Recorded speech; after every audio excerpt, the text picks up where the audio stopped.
Aujourd'hui, le truc s'intéresse à un outil terriblement électronique, la caméra vidéo. Il en existe pour tous les goûts et toutes les bourses. Des grises, des noires, des argentées. Et nous allons donc en démonter une pour vous en expliquer les principes fondamentaux. Premier élément essentiel, le capteur. Placé derrière l'objectif de la caméra, il s'agit d'un composant électronique qui permet de transformer un rayonnement lumineux en signal électrique analogique. Ce signal est ensuite converti en signal numérique. En théorie, le capteur d'une caméra vidéo est 10 fois plus sensible que la pellicule d'une caméra film. Mais il y a capteur et capteur. Plus il est petit, moins il sera sensible. Attention donc à la miniaturisation. Deux technologies de capteurs rivalisent aujourd'hui, les CMOS et les CCD. Et les meilleures images sont produites avec les tri-CMOS ou les tri-CCD. De quoi s'agit-il? Rappelez-vous, l'image vidéo repose sur la synthèse additive du rouge, du vert et du bleu. Et les caméras tri-CMOS ou tri-CCD disposent de 3 capteurs. Un par couleur, ce qui leur assure une plus grande précision. Voilà. Voici maintenant le viseur qui nous permettra de contrôler la qualité de cette image. Mais attention, pour restituer correctement les couleurs, notre capteur a besoin d'une référence. C'est le rôle de la balance des blancs, White Balance en anglais, identifiée en général sur les caméras par les initiales WHT pour White et BAL pour Balance. Certaines caméras disposent de pré-réglages qui correspondent à différentes situations. Lumière du jour, lumière artificielle, etc.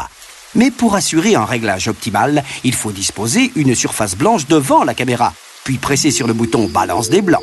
Le capteur corrige alors électroniquement son analyse de façon à ce que notre blanc soit blanc. Ne pas oublier de refaire ce réglage à chaque changement d'éclairage. Parlons maintenant de la cadence des images que nous nous apprêtons à enregistrer. Rappelez-vous, au cinéma, la cadence a été fixée par l'usage à 24 images par seconde. Eh bien, notre caméra vidéo, elle, va enregistrer 25 ou 30 images par seconde. Pourquoi?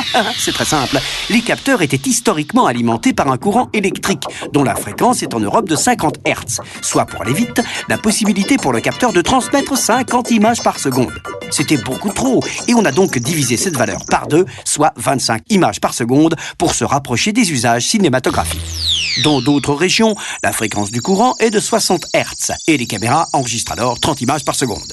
Évidemment, tout ça ne facilite pas les échanges entre régions du monde et entre le cinéma et la vidéo. Mais que ceux qui ont de l'argent se rassurent. Les caméras vidéo les plus chères permettent tout, y compris de filmer comme au cinéma, à 24 images par seconde.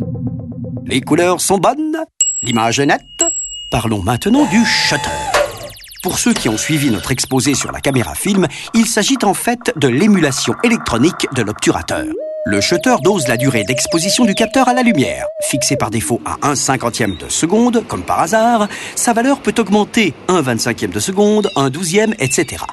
On observe alors une rémanence de tout ce qui est en déplacement et l'image gagne en luminosité. A l'inverse, si on réduit la durée du shutter, l'image devient plus précise sur les mouvements, mais elle perd en luminosité. Quant au format d'image enregistré par une caméra vidéo, ils sont très nombreux et il serait fastidieux de vous les énumérer. Faites cependant bien attention à ne pas confondre les nombreux formats d'image haute définition proposés. Le format HDV, par exemple, n'a en aucun cas les mêmes dimensions que le format Full HD. De la même façon, les supports d'enregistrement proposés se multiplient.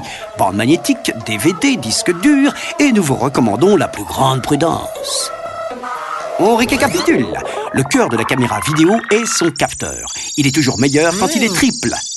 La balance des blancs garantit la bonne restitution des couleurs et le shutter permet d'ajuster la durée d'exposition des images. À bientôt pour un nouveau truc.